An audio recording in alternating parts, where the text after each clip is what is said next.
ini urainya bagaimana? Di dalam Al-Quran dikatakan bersyukur itu ialah di dalam sehatnya ia taat kepada perintah-perintah Allah Subhanahu wa Ta'ala. Jadi ketika orang sehat, dia dikatakan bersyukur apabila dia taat sama Tuhannya. Ya, itu yang pertama. Yang kedua, yang dikatakan manusia itu bersyukur, dia harus menjauhi semua hal yang dilarang oleh Allah Subhanahu wa Ta'ala. Ya, itu tadi. Yang pertama, taat untuk menjalankan perintah. Yang kedua, taat untuk menjauhi larangan yang sudah Allah jabarkan di Al-Quran. Segala sesuatu, semuanya yang dikatakan maksiat, semuanya yang tidak diridhoi Allah Subhanahu wa Ta'ala. Murid diajarkan berkhalwat di antara banyaknya manusia, di tengah bergeraknya gejolak nafsu 4. Ya, ini percuma kalau mengikuti torekoh apapun, siapapun mursyidnya, kalau si salik yang bersuluk, nah, ini tadi tidak menata hatinya, tidak mau berpuasa, memuasakan nafsunya, mana mungkin tercapai dirinya kepada Nur Muhammad. Seperti itu. Sudah tahu nih kita murid, ya, sudah dijabarkan. Di dalam diri kita ada 4 nafsu yang harus dikendalikan, ya toh? Sudah diterangkan, sudah dijelaskan, sudah diuraikan. Tapi masih diterjang. Nah, ini belum sadar berarti. Ya. Artinya murid ini masih banyak yang tertidur. Ya toh? Dikatakan hidup jangan mempunyai sifat serakah. Ya, ini al-wamah sifatnya yang ada yang baik dan ada yang tidak baik. Yang baik apa? Al-wamah itu contohlah sifat bumi. Bumi ini ketika diberi kotoran, dia akan makin subur. Iya, bumi tanaman diberi kotoran, akhirnya jadi pupuk. Ya. Tanaman makin subur, buahnya makin bagus, ya kan? Seperti itu. Tirulah sifat bumi yang baik ini. Ketika dicaci, dimaki, dikhianati. Nah, saya ulang lagi. Ketika kita dicaci, dimaki, dikhianati, ya kurang apa? Dimusuhi, dijauhi. Itu ibarat kotoran. Harusnya itu bisa memupuk keimanan kita, tekad kita untuk semakin kuat, gitu loh. Ya, bukannya kita malah membenci, bukannya kita malah dendam. Sudah dikatakan murid di perguruan diajarkan untuk selalu baik sangka. Artinya apa? Semua yang datang ke dalam kehidupan kita, entah itu yang baik, entah itu yang buruk, atas kehendak Tuhan. Semua tidak ada yang kebetulan. Manusia ini maunya yang datang baik saja. Itu yang jadi masalah. Yang baik yang datang, yang tidak baik jangan datang. Artinya apa? Semua itu kan hukum sebab akibat berlaku di dunia. Apa yang engkau tanam itulah yang kau tuai. mau menanam, tidak mau menuai. Ini repot namanya. Ya, paham ya? Jadi jangan engkau benci yang datang kepadamu dalam bentuk apapun, karena hakikatnya itu pelajaran dari Tuhan. Ambil hikmahnya, ya.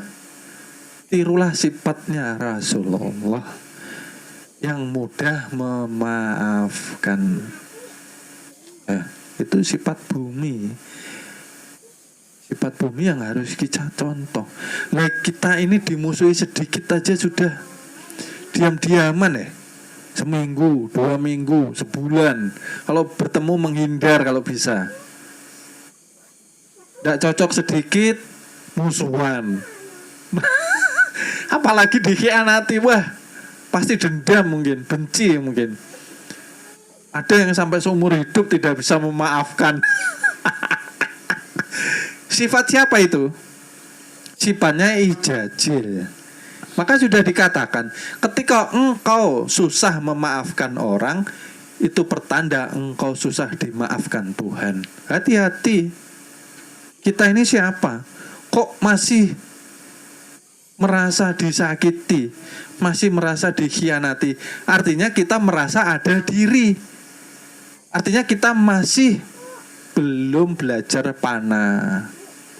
Maka dikatakan adanya jasmani, wujud adanya sifat Tuhan.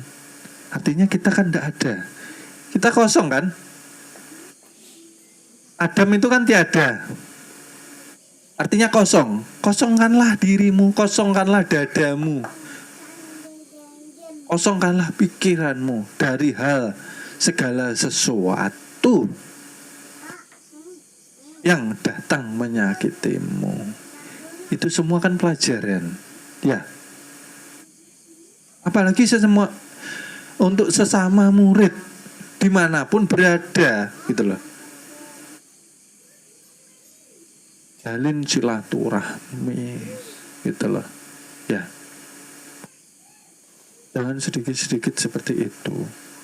Contoh bumi ini, bumi diinjak, bumi dikencingi, bumi di apa? Di macam-macam. Ya.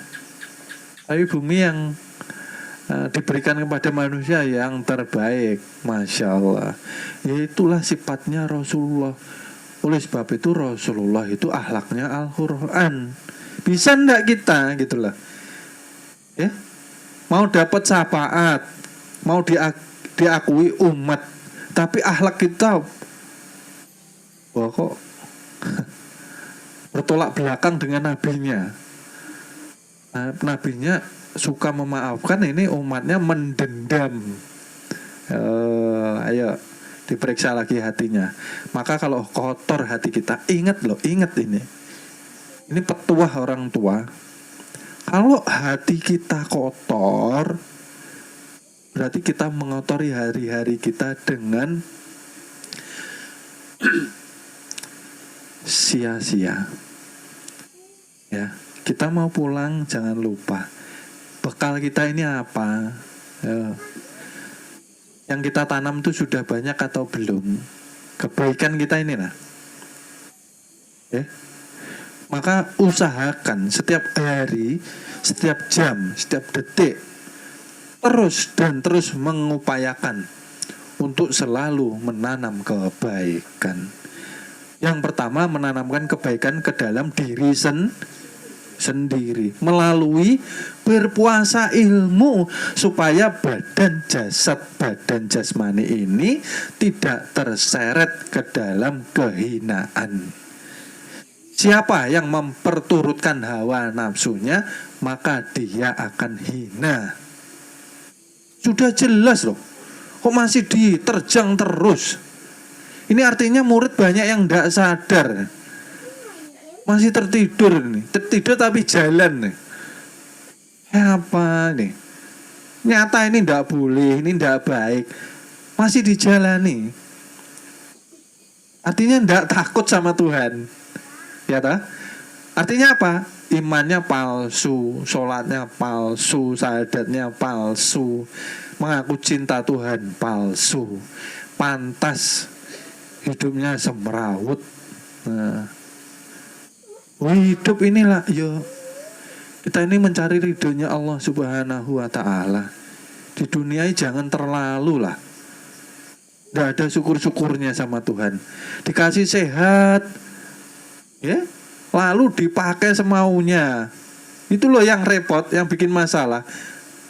Ini kalau sakit, datang sama Tuhan, merengek-rengek, minta sembuh. Giliran sembuh, lupa sama Tuhan. Allah ya Rabbi. Ini tadi loh, serakah. Serakah jangan engkau turuti. Serakah apapun gitu loh. Okay? Jangan engkau turuti. Serakah apalagi hanya kita karena faktor takut rezeki. Serakah hanya untuk menuruti perut dan bawah perut saja.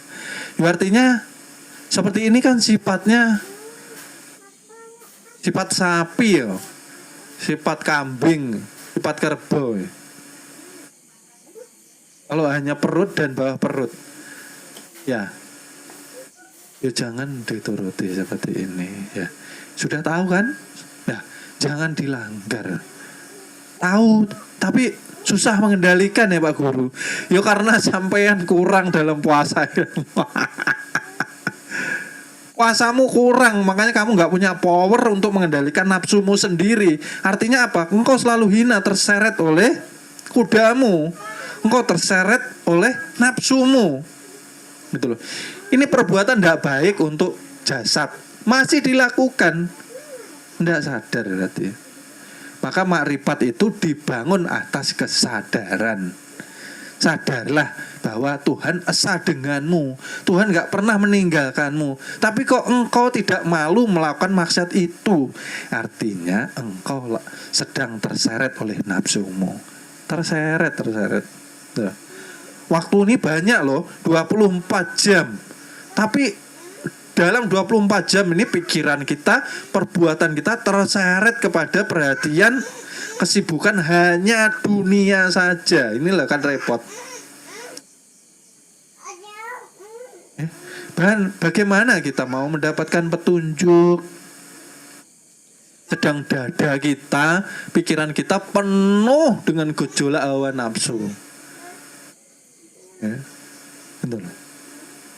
Ini bahaya ini. Kesadaran harus dibangun. Belajar ilmu makrifat tapi tidak sadar, berarti belum makrifat gitu loh. Makrifat itu artinya sadar men. Kalau sudah kenal tuh, orang kalau sudah kenal pasti takut gitu loh. Contoh seperti inilah. Karena manusia takutnya kalau yang terlihat yang zohir. Gini aja contoh. Kalau sampean naik kendaraan motor, ada Pak polisi, sampean tidak mungkin melanggar lampu merah. Sampean nggak mungkin nggak pakai helm, nggak mungkin itu. Karena terlihat, gitu. Baru sadar, takut. Lah ini loh, Tuhan tuh loh sangat nyata, sangat nyata di dalam wujud jasmani kita. Gitu. Tuhan tidak pernah meninggalkan kita. Saking dekatnya makanya manusia ini banyak yang silau. Ini wujud siapa? Adanya manusia karena Tuhan ingin dikenal. Wujud manusia ini karena wujud kebesaran sifatnya. Artinya kita tidak ada, gitu loh. Kalau merasa ada, hancurkan, gitu loh. Dengan kesadaran itu tadi, ya. 3 nama suci, apa 3 nama suci? Allah menzohirkan daripada bagian dirinya menjadi zat dinamakan Allah. Ayo kembali sedikit aja. Allah menjadikan keberadaannya menjadi Nur Zatullah. Nur Zatullah menampakkan, mentajali. Mohon maaf, akan kami lanjut ke episode berikutnya. Terima kasih.